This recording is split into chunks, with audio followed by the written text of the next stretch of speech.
The sound, the smell, you're out in the elements. It all comes alive, and it's exactly the same as it was back nearly 90 odd years ago.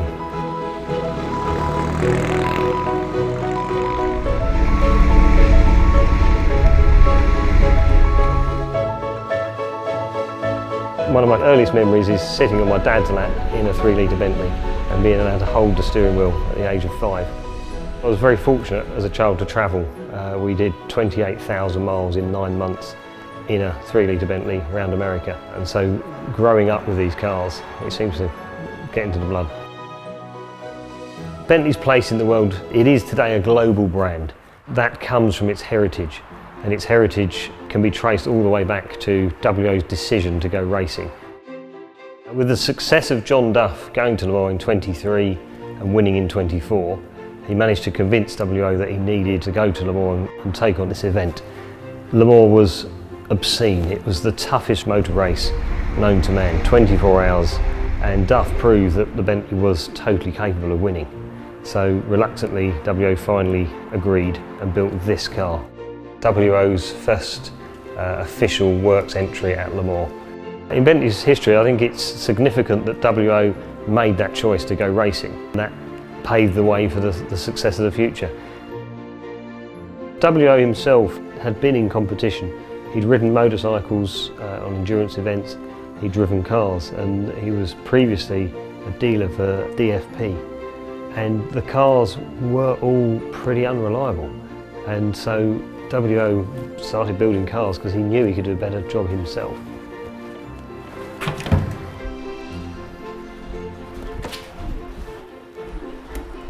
This is where we bolt them all together and make them work. As we are custodians of his engineering, we approach it in his mindset, in his way. We know how a Bentley should be built. You can use modern materials and modern technologies to help you and aid you, but what you don't want to do is take away the soul of a Bentley and just replace it all for better. You want to just engineer in the good bits and engineer out the failures.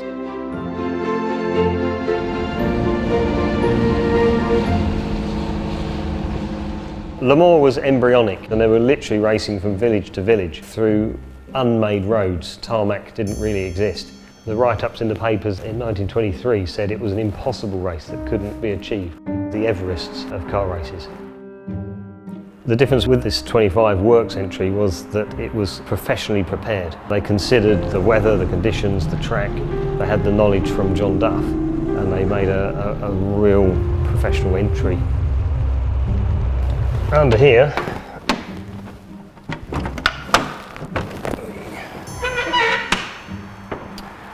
you'll find a pretty much standard 3-litre engine. It's got its RAC stamp on the cylinder block. This was speed model specification. Twin fuel pipes, all clad in rubber.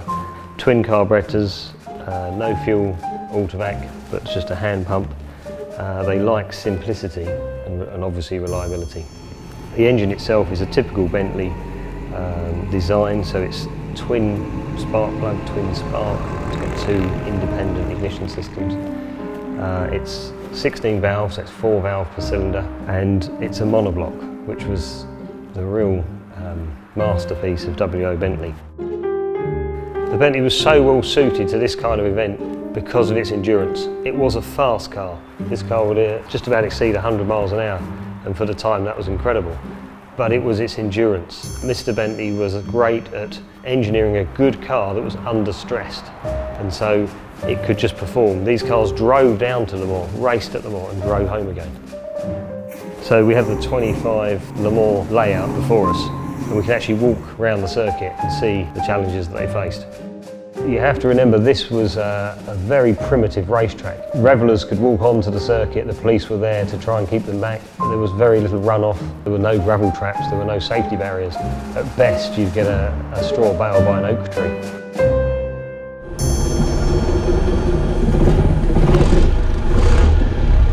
So they head off from the start, powering away down this long straight through the kink, and we're off soon up to 100 miles an hour. Heading into Pont-Loup, you're going to be braking. It's hard as hell up into a hairpin, and there'll be a bit of carnage going on. If you look around the front of the car, the radiator has a detachable stone guard, and it was a real last minute effort because the track was so rough and there was so much debris flying all over the place. When they came through Tetra Rouge, they'd be out onto the very, very long Mulsanne straight. They would tuck down, they could check their oil pressure, check the water temperature. Over here is the oil reserve tank. So as the car was racing, you could turn a tap and refill the engine with oil if it was needed.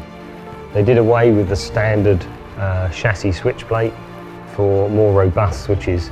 Over here are your magneto switches, which are air ministry.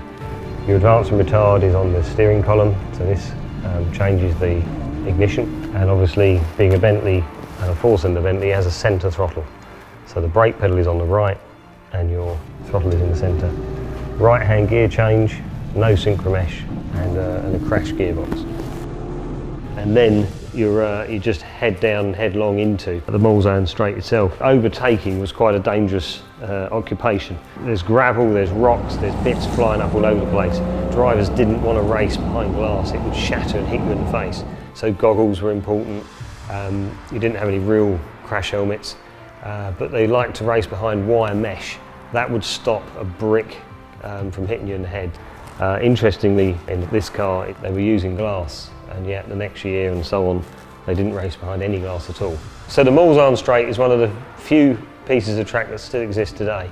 And when we took this car back a couple of years ago and raced it at Le Mans, to turn away from all the bright lights of the pits and the paddock and onto the Mulsanne Straight into the doom and gloom, you're completely alone. You can hear the engine running flat out. At 100 miles an hour, you've got time to take stock, to look around.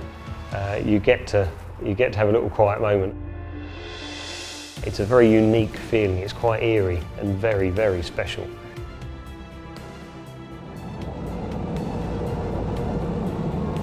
Through the Mulsanne kink, down to the Mulsanne corner, again you're braking very heavily, you're moving the surface around as you get there. After 18, 20 hours of these cars racing, there'd be a trench for the car to follow, almost on rails round the corner. So we leave the Mulsanne corner and we head down another long straight into Indianapolis. So through Indianapolis, down to Arnage, again a very tight corner.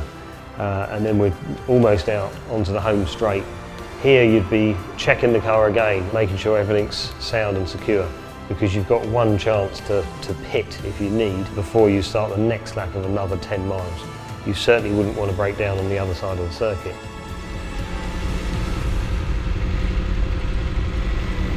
W.O. Bentley never wanted to go racing, but the success of John Duff proved to him that his cars were good enough, they were world class. Unfortunately, this car was doomed from the start. All of the testing that they did the week before, they did with the hood down. And so all the fuel calculations were done with the hood down. Just before the race, the organisers imposed that they all had to put their hoods up.